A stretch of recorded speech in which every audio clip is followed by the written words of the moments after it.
Dream 11 cricket धमाका में आपका एक बार फिर स्वागत है। मैं हूं समीप राजगुरु और मेरे साथ हमारे क्रिकेट एक्सपर्ट मनिंदर सिंह और आरपी सिंह। स्टूडियो में आप दोनों का स्वागत है।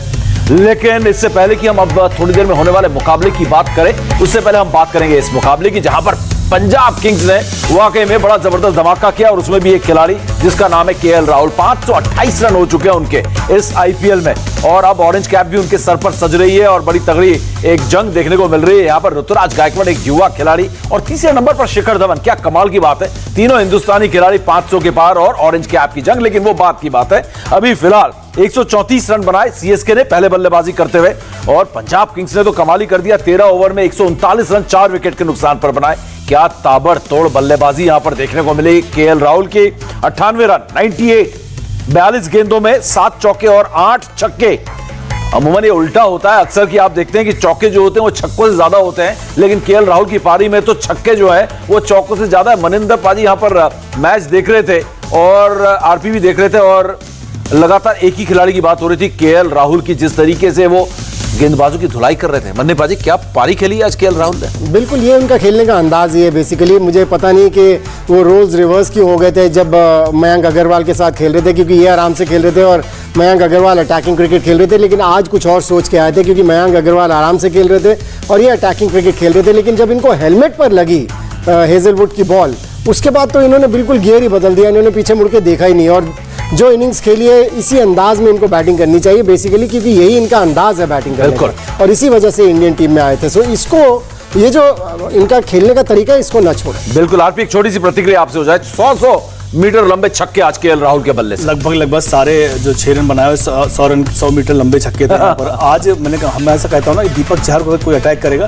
तो एमएस के प्लान में थोड़ा परिवर्तन आएगा। आज दीपक चहर को इस बल्लेबाज ने, केएल राहुल ने सही तरीके से अटैक किया। उसके बाद प्लान बी था नहीं उनके पास, बड़े आसानी से गेम खत्म कर दिया। बिल्कुल, और 12 पॉइंट्स हो गए यहाँ पर पंजाब किंग्स के भी। हम कौन था आज का ड्रीम 11 गेम चेंजर इस मुकाबले का, ये हम आपको बाद में बताएंगे। लेकिन 12 पॉइंट्स और माइनस .001 बड़ा अच्छा रन रेट है। अगर यहां पर केकेआर और एमआई दोनों हार जाते हैं अपने अपने मुकाबले आखिरी, तो हो सकता है कि पंजाब किंग्स भी प्लेऑफ में पहुंच जाए। जी हां, और अब से कुछ देर बाद केकेआर का मुकाबला होने वाला है राजस्थान रॉयल्स से और दोनों प्लेऑफ्स की दौड़ में बने हुए हैं और केकेआर सबसे आगे है। और मुंबई इंडियंस की नजरें भी जो है ना, आज रोहित शर्मा को पता चल जाएगा केकेआर का कौन सा खिलाड़ी किस पोजीशन पे खेलता है, कौन इस टीम का कप्तान है, अगर उनको अब तक नहीं पता था। क्योंकि आज केकेआर पर निर्भर करता है कि वो टीम आगे बढ़ेगी या नहीं बढ़ेगी। तो एक बहुत ही अहम मुकाबला अब से कुछ देर बाद केकेआर और राजस्थान रॉयल्स के बीच। आरपी, एक ऐसा मुकाबला जिस पर कई टीमों की किस्मत जो है वो टंगी हुई है, अटकी हुई है यहाँ पर। अब बिल्कुल मुंबई इंडियंस से खास तौर से, क्योंकि वो तो यही सोच रहे होंगे कि यहाँ पर आरआर थोड़ा चमत्कार कर दे, क्योंकि अगर केकेआर जीत गए तो उनको थोड़ा मार्जिन के साथ जीतना पड़ेगा, अच्छे रन रेट के साथ। अगर केकेआर हार गई यहाँ से तो मुंबई इंडियंस शायद सिर्फ जीतना पड़ेगा, उससे उस टीम का काम चल जाएगा। बिल्कुल, साथ में आरआर टीम ऐसी है जो आपको सरप्राइज कर सकती है। थोड़ा सा सेकेंड लेग के जो लास्ट वाले लेग में वो काफी अच्छी बल्लेबाजी कर रहे हैं। देखा उनके बल्लेबाज संजू सैमसन काफी फॉर्म में नजर आ रहे हैं। बिल्कुल, लेकिन मैच शारजा में होना है। सो शारजा में पिछले जो मैच खेला था आरआर ने, उससे पहले 190 का टारगेट चेस करके सीएसके के अगेंस्ट अबू धाबी में जो चेस किया था, 91 पर ऑल आउट होगी। वो दिमाग में चीज़ ज़रूर होगी कि इस मैदान के ऊपर हमने रन ज़्यादा बनाए नहीं है, वो बैकफुट पर डाल सकती है आरआर। बिल्कुल, एक ऐसा मैदान जहां पर 200 से ऊपर का औसत स्कोर हुआ करता था, इस बार 135-138 का औसत स्कोर है शारजा। और संजय मांजरेकर हमारे साथ जुड़ चुके हैं मुंबई से। सीधा मुंबई चलते हैं। संजय भाई, क्या कहेंगे, केकेआर पहले बल्लेबाजी कर रहा है टॉस हारने के बाद, क्या यहां पर पहले गेंदबाजी करने का एक एडवांटेज मिला है राजस्थान रॉयल्स को, एक उलटफेर करने का? और केकेआर को देखकर जिस तरीके से हमने पिछले कुछ मैचेस में देखे, क्या प्रेडिक्शन है या क्या आप उम्मीद कर रहे हैं केकेआर से इस मैच को जीतने के? देखेंगे, उनकी प्लेइंग 11 जानना चाहूंगा, क्योंकि रसेल और लॉकी फर्ग्यूसन अगर खेल रहे हैं तो फिर केकेआर एकदम मजबूत टीम बन जाती है। अगर नहीं खेल रहे तो अभी भी थोड़ी सी कमजोर है, जहां पर राजस्थान रॉयल्स उनको सरप्राइज कर सकती है। लेकिन पिछले मैच में हमें फिर से पता चल गया राजस्थान रॉयल का स्टैंडर्ड, सीएसके को उन्होंने हराया, पर उसके बाद फिर से वही असलियत उनके सामने आ गई। टॉस उन्होंने जीता है तो ये एक बड़ा फायदा है, लेकिन प्लेइंग 11 पे निर्भर करेगा। अगर रसेल और लॉकी खेल रहे हैं फिर राजस्थान रॉयल्स के चांसेस बहुत कम हो जाते हैं। जी हाँ, लॉकी फर्ग्यूसन भी खेल रहे हैं और आंद्रे रसेल लगातार टीम से बाहर है। तो ये एक कहीं ना कहीं अगर बात करें केकेआर के, अगर गेंदबाजी के अटैक की अगर बात करें तो दमखम दिख रहा है। केकेआर का जो परफॉर्मेंस भी रहा है वो ऐसा रहा है कि वो प्लेऑफ में पहुंचना आज की तारीख में, अगर इन तीनों टीम्स जो इस रेस में है, मनीपा जी ऐसा लग रहा है केकेआर डिजर्व भी करती है। बेटर टीम लग रही है एक्चुअली, अगर इन तीनों टीमों को कंपेयर करें जिस तरह की क्रिकेट खेली है। हालांकि पिछले कुछ मैचेस में उनकी परफॉर्मेंस थोड़ी सी स्लिप हुई है, फिर भी मैं कहूंगा कि केकेआर की टीम का बैलेंस बेहतर लगता है। बिल्कुल, तो चलिए इस वक्त खेल रहे हैं, लॉकी खेल रहे हैं और शाकिब खेल रहे हैं, तो लगता है रसल अभी तक पूरी तरह फिट नहीं हुए। लॉकी फर्ग्यूसन बिल्कुल आगे, बिल्कुल इस पर और विस्तार से बात करेंगे लॉकी फर्ग्यूसन के बारे में। आरपी आपसे खासकर, आप खुद एक तेज गेंदबाज रह चुके हैं, लेकिन फिलहाल हम रुक करते हैं ड्रीम 11 मस्ट हैव की तरफ। इस मैच में हमारे क्रिकेट एक्सपर्ट्स का क्या टिप है आपके लिए क्रिकेट लॉजिक्स के साथ, जिनके बिना आपकी टीम अधूरी। पहले सुनील नरेन जो 9.5 क्रेडिट पॉइंट्स के साथ ड्रीम 11 मस्ट हैव खिलाड़ियों में शामिल है, क्या कहेंगे इस पे आरपी कि सुनील नारायण ने जिस तरीके का फॉर्म दिखाया है निश्चित तौर पे मस्ट हैव खिलाड़ियों में होने चाहिए आपके?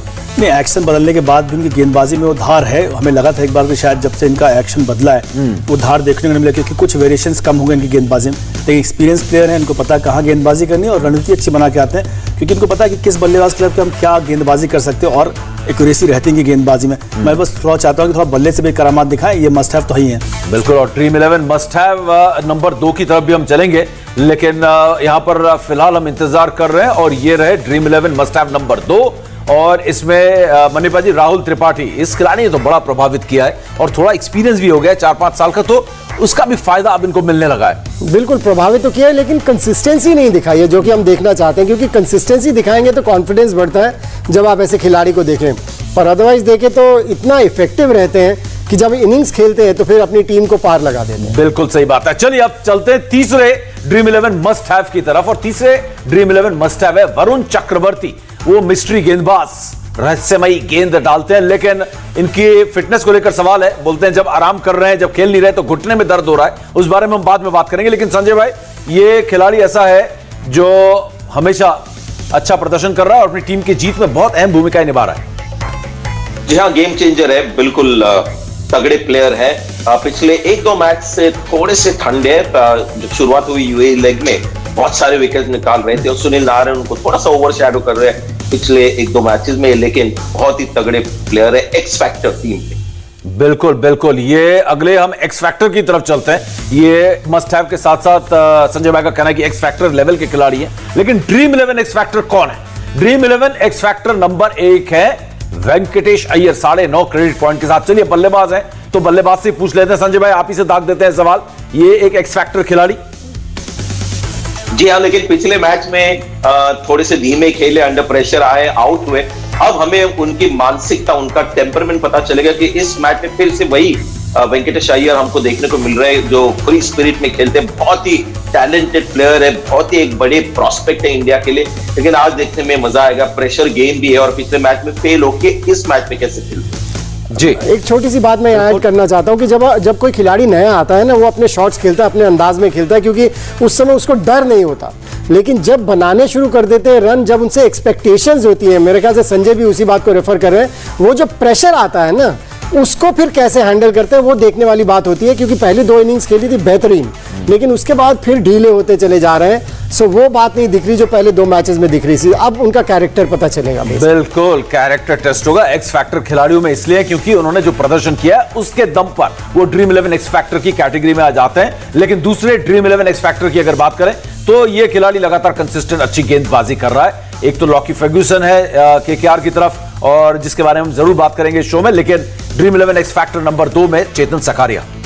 चेतन लेफ्ट आर्म तेज गेंदबाज, इनका आईपीएल से ही उदय कहूंगा मैं, उदय हुआ यहीं से इन्होंने देखा कैसी गेंदबाजी करते हैं और गेंदबाजी अच्छी करते, थोड़े वेरिएशन इनके पास है। पर मैं ये देखना चाहता हूँ कि आईपीएल खेलते खेलते आप बड़े खिलाड़ी के साथ कितना ज़्यादा इंप्रूव कर सकते हैं। वो बहुत ज़्यादा स्किल इन्होंने अभी तक इंप्रूव किया नहीं जो इनको करना चाहिए। इतना बड़ा प्लेटफॉर्म आप बड़े बड़े प्लेयर के साथ खेल रहे हैं, और मुझे उम्मीद है कि जितनी लिमिटेशन उसके हिसाब से काफ़ी अच्छी गेंदबाजी कर रहे हैं। बिल्कुल बिल्कुल, तो चलिए ये तो हो गए आपके अब तक के must have, dream 11 must have और ड्रीम 11 एक्स फैक्टर। अब हमें रुक करना पड़ेगा एक बड़े ही मजेदार, एक दिलचस्प श्रेणी की तरफ, कैटेगरी की तरफ, dream 11 high risk good return. और हाई रिस्क गुड रिटर्न में आज कौन सा खिलाड़ी है उस पर नजर डालें तो क्रेडिट पॉइंट्स तो जबरदस्त है और होना भी चाहिए ये खिलाड़ी, क्योंकि इसका नाम है संजू सैमसन। और जो एक शिकायत हमेशा संजय भाई रहती है संजू सैमसन के साथ कि कंसिस्टेंसी की समस्या है, लेकिन इस सीजन वो भी बहुत अच्छा चल रहा है, कंसिस्टेंट बल्लेबाजी कर रहे हैं, लगातार रन बना रहे हैं। जी हाँ, इस बार उनका सबसे कंसिस्टेंट आईपीएल गया है, इसलिए मैं नहीं मानता कि वो हाई रिस्क हाई रिटर्न्स है, थोड़ा सा लो रिस्क हाई रिटर्न्स है, तो बहुत ही एक इंपॉर्टेंट चॉइस और बहुत ही आसान चॉइस पॉइंट बटोरने की। बिल्कुल। मनीपा जी क्या कहेंगे आप? देखिए वो एक्चुअली पिछले इतने सीजन से कंसिस्टेंट नहीं रहे हैं और इस सीजन हर तीसरे चौथे मैच में रन्स बना रहे हैं, तो वो कंसिस्टेंट लग रहे हैं, लेकिन उनमें वो क्षमता है, उनमें वो क्वालिटी है, उनमें वो क्लास है। अगर थोड़ा सा फोकस अपना बढ़ाएंगे तो प्रॉब्ली वो कंसिस्टेंसी जिसकी हम उम्मीद करते हैं इनसे, क्योंकि ये ऐसे खिलाड़ी हैं जिनको इंडिया मेरे हिसाब से खेलना चाहिए, क्योंकि ये बॉल को बहुत जल्दी देख लेते हैं।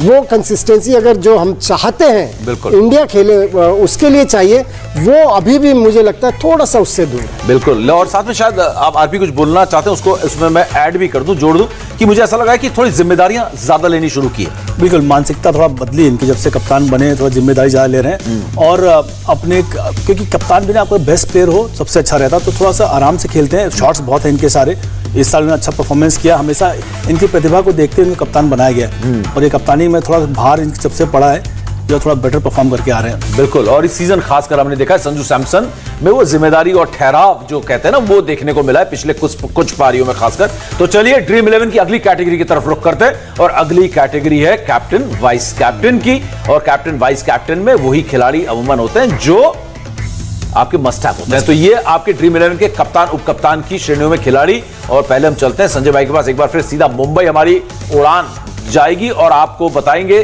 टिप्स देंगे कि कौन होने चाहिए आज आपके ड्रीम 11 फैंटेसी क्रिकेट टीम के कैप्टन वाइस कैप्टन। संजय भाई। सुनील नारायण कप्तान होंगे और राहुल त्रिपाठी मेरे वाइस कैप्टन। और इसकी वजह भी आपको बतानी पड़ेगी। देखिए, सुनील नारायण आज लॉकी फर्ग्यूसन खेलेंगे तो ज्यादा डेथ में गेंदबाजी नहीं करेंगे, तो लगता है कि काम कर जाएंगे। शारजा में ये मैच है और त्रिपाठी अच्छे प्लेयर लगे मुझे, एक दो बार अभी फेल हो गए, लेकिन लगता है कि एक गट फीलिंग होती है ना, क्रिकेटिंग लॉजिक भी है उसके साथ, लेकिन ज्यादा गट फीलिंग। चलिए ये आपने बड़ा अच्छा वो दिया यहाँ पर, क्योंकि क्रिकेटिंग लॉजिक के लिहाज से मैं वाकई में सुनील नारायण की अगर बात करें तो सही लग रहा है यहाँ पर लॉकी फर्ग्यूसन के आने की वजह से। मनीपा जी, आपका कप्तान उप कप्तान कौन और क्यों? जिस तरह की पिच के ऊपर मैच है जो कि बॉलर्स के लिए मददगार है, सुनील नारायण को मैं कैप्टन बनाऊंगा और वरुण चक्रवर्ती को मैं वाइस कैप्टन बनाऊंगा। ठीक है। और हमारे ड्रीम 11 टीम के कप्तान आरपी सिंह बताएंगे कि उनके कप्तान उप कप्तान के लिए पिक कौन से आज? मैं भी सुनील नारायण को ही कप्तान बनाऊंगा, क्योंकि पिच भी थोड़ा स्लो है, यहाँ पर स्पिनर गेंदबाज ज़्यादा मदद मिलती है। और दूसरा वाइस कैप्टन वरुण चक्रवर्ती के साथ जाना चाहूँगा, क्योंकि वो स्पिन डिपार्टमेंट को लीड करते हैं केकेआर की। तो चलिए यहाँ पर लगभग हर कैटेगरी में हमने आपको बता दिया कि कौन कौन से खिलाड़ी आपके आज ड्रीम 11 फैंटेसी क्रिकेट टीम में हो सकते हैं, लेकिन अब एक रह गया है और वो है छोटा बम बड़ा धमाका। तो ऐसे कौन से वो खिलाड़ी हैं जो बम तो छोटे हैं लेकिन धमाके बहुत बड़े कर सकते हैं? उस कैटेगरी में यहाँ पर शुभमन गिल, शिवम माही और चेतन सकारिया। और मनीपा जी, कौन सा छोटा बम या तीनों छोटे बम बड़े धमाके करने वाले हैं आज? देखिए, शुभमन गिल बम भी बड़ा है और धमाका भी बड़ा इनको करना चाहिए। ये डिसअपॉइंट कर रहे हैं अपने खेल के अंदाज से। मुझे लगता है कि जितनी इनसे उम्मीदें की जाती हैं, ये अगर वैसा खेलेंगे तो बड़ा बम बड़ा धमाका है ये। बिल्कुल। और संजय भाई, आपका क्या पिक है यहाँ पर? छोटा बम बड़ा धमाका कौन सा है? स्लो पिच है, आसान नहीं होगा बल्लेबाजों के लिए, इसलिए मैं साकरिया के पास जाना चाहूंगा। राइट। आरपी?